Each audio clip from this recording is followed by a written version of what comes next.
جی ناظرین، آپ دیکھ رہے ہیں پروگرام فکر فردہ۔ ڈاکٹر مرتضیٰ مغل صاحب جو ہیں وہ یوم آخرت کے حوالے سے انتہائی چشم کشا قسم کی آیات بیان کر رہے ہیں، اور عقیدہ آخرت کے حوالے سے قرآن پاک جو چاہتا ہے اس کی تشریح کر رہے ہیں۔ ڈاکٹر صاحب آپ فرما رہے تھے قرآن پاک دوبارہ سے یاد دہانی، یہ ہے یاد دہانی، تذکیر ہے، تو بار بار یاد دہانی کرواتا ہے کہ اعلموا انما الحیات الدنیا لعب و لہو، جان رکھو کہ یہ دنیا کی زندگی کھیل تماشے کے سوا کچھ نہیں ہے، وزینت و تفاخر بینکم بالاموال والاولاد، یہ زینت ہے، یہ آپس میں تم اپنے مال اور اولاد پر فخر جتاتے ہو، ایک دوسرے کو بیان کرتے ہو کہ میرے 10 بیٹے ہیں اور میرے پاس اتنا مال ہے، حالانکہ اس کی کوئی حیثیت نہیں ہے۔ اللہ کہتا ہے کمثل غیث اعجب الکفار نباتہ، یہ ایسے ہی ہے جیسے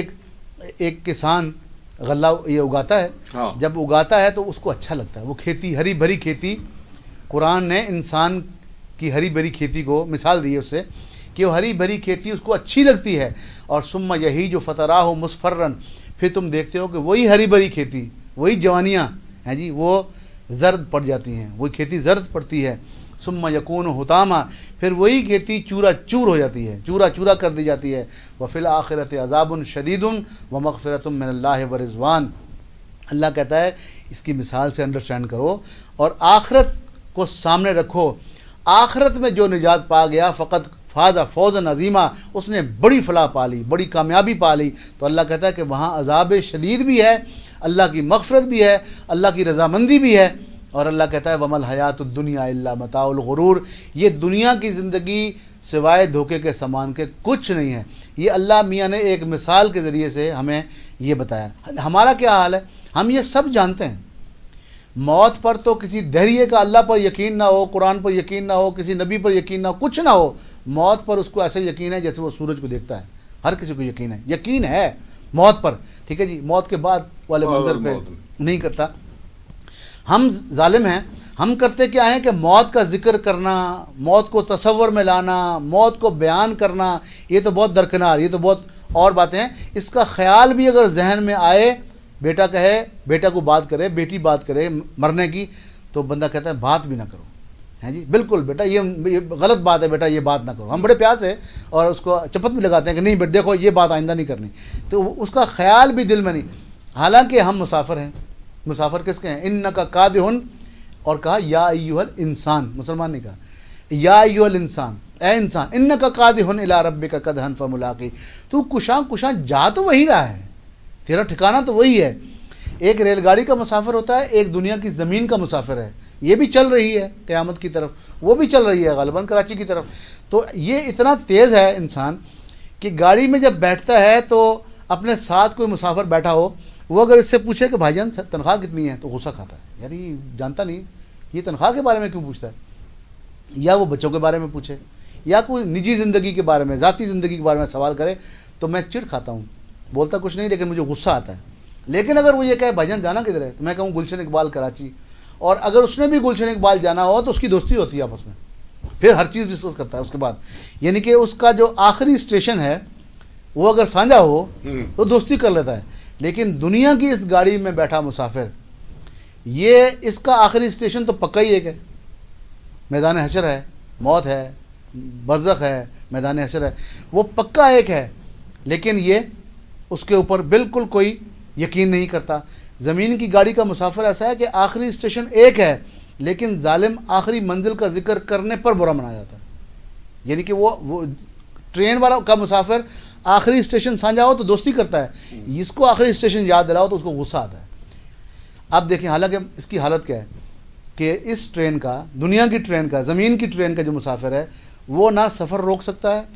نہ سفر پیچھے کر سکتا ہے، نہ سفر کو تیز کر سکتا ہے، نہ ڈبہ تبدیل کر سکتا ہے، نہ اس کی رفتار کو آگے پیچھے کر سکتا، کچھ نہیں کر سکتا، بے بس ہے محض، اس نے جانا کشاں رب کے پاس ہے، لیکن اس کے باوجود وہ آخری اسٹیشن کو بھولا ہوا ہے، اس کو یاد بالکل نہیں کرتا، اور کوئی یاد دلائے تو کہتا ہے تو مرے میں کیوں مروں، اس کو یوں غصہ کرتا ہے آگے سے۔ تو قرآن اسے یقین کا نام لیتا ہے کہ حتیٰ اتان الیقین، کہ موت آئی یعنی کہ وہ یقین آیا، اور کہیں جیسے میں نے پہلے اس میں بتایا وبالآخرۃ ہم یوقنون، وہ آخرت پر تو یقین کرتے ہیں۔ اور آپ دیکھیں نا کسی گھر میں اگر پھلدار درخت ہے وہ پک گیا ہے، صحیح جوبن پہ آیا ہے، تو اس کے بعد کیا ہوگا؟ ہمارا ذہن ہمیں کہتا ہے، اس میں اللہ میاں کو بتانے کی ضرورت نہیں ہے کہ اب کوئی پھل ہے پک گیا ہے وہ ٹوٹ کے گر جائے گا، کہ مجھے شادابی صحن چمن سے خوف آتا ہے، یہی انداز تھے جب لٹ گئی تھی زندگی اپنی، اب کوئی پھل گرنے والا ہے، اب تو بچا بچا کے کیا رکھ رہا ہے اس کو؟ ٹھیک ہے جی. تو حال یہ ہے کہ جوانی میں عدم کے واسطے سامان کر غافل، مسافر شب کو اٹھتے ہیں جو جانا دور ہوتا ہے. ہماری مثال بیگ صاحب کرکٹ، ہمارا پرائم منسٹر بھی کرکٹ سے ہیں، کرکٹ کا بڑا آج کل شور شرابہ ہے، تو کرکٹ کی مثال ہے کہ آپ کھیل رہے ہوتے ہیں، دبا کے چوکے چھکے مار رہے ہوتے ہیں، رنز بن رہے ہوتے ہیں، 327 رنز کر رہے ہوتے ہیں آپ، ایک عجیب ماحول ہوتا ہے، تالیاں بج رہی ہوتی ہیں، اچانک ایک کسی بالر کی بال آپ کے بلے کے نیچے سے یار کر ہو کے وکٹوں کو چھو کے چلی جاتی ہے، تو سارے وہ نشے، سارے وہ ڈرامے، ساری وہ خوشیاں سب ماند اور منہ لٹکائے انسان سیدھا پویلین میں واپس. تو یہ ہماری مثال کرکٹ کی مثال ہے. اور دیکھیں ہمارا تو یہ حال ہے کہ اگر جی ٹی روڈ پہ میں جا رہا ہوں اور اگر بلاوا آ جائے کہ چلو اللہ کے پاس، 1 منٹ بھی اوپر یا نیچے نہیں ہو سکتا، بالکل نہیں ہو سکتا. اور دنیا میں یہ ہے کہ صدائیں آتی ہیں اللہ اکبر اللہ اکبر، حی علی الصلاۃ حی علی الفلاح، میں اس پہ بالکل غور نہیں کرتا. حالانکہ بعض اوقات یہ بھی ہوتا ہے کہ قیامت کے دن جب ہم جائیں گے تو وہاں اللہ کی تجلیات جب پڑیں گی تو اعلان ہوگا، کہا جائے گا کہ لوگوں سجدہ کرو، اپنا سجدہ کرو، تو کچھ لوگ سجدہ نہیں کر پائیں گے. تو کہا یوم یکشف عن ساق ویدعون الی السجود فلا یستطیعون، جب یہ پنڈلی سے پنڈلی کھولی جائے گی، یعنی کہ جو ہم مرتے وقت کا سین ہوتا ہے، جب وہ کھولی جائے گی، حشر کا میدان آئے گا تو کہا جائے گا سجدے میں گرو، کچھ لوگ نہیں گر جا سکیں گے، ان کی استطاعت ختم ہو جائے گی. کیوں؟ خاشعۃ ابصارہم ترہقہم ذلہ، کیونکہ ان کی آنکھوں پر، ان کے چہروں پر مردنی چھائی ہوگی. اور وجہ اس کی کیا ہوگی؟ وقد کانوا یدعون الی السجود وهم سالمون، ان کو اللہ اکبر کی صدائیں ملتی تھیں، وہ وہاں نہیں جایا کرتے تھے، تو وہاں منع ہو جائے گا. تو کرائے پر ہم جب رہتے ہیں بیگ صاحب، تو کرائے کے مکان میں ہم پھلدار درخت نہیں لگاتے کہ پرایا ہے، کل کسی کو چلا جائے گا تو میں کائے کو پینٹ کراؤں، میں کیوں درخت لگاؤں. اور دنیا کے کرائے کی دنیا میں رہتے ہوئے چند سالوں کے لیے ہم ہر چیز اکٹھا، ہم دولت، مال و دولت کے انبار لگانا چاہتے ہیں. تو قرآن کہتا ہے فبہذا الحدیث انتم مدہنون،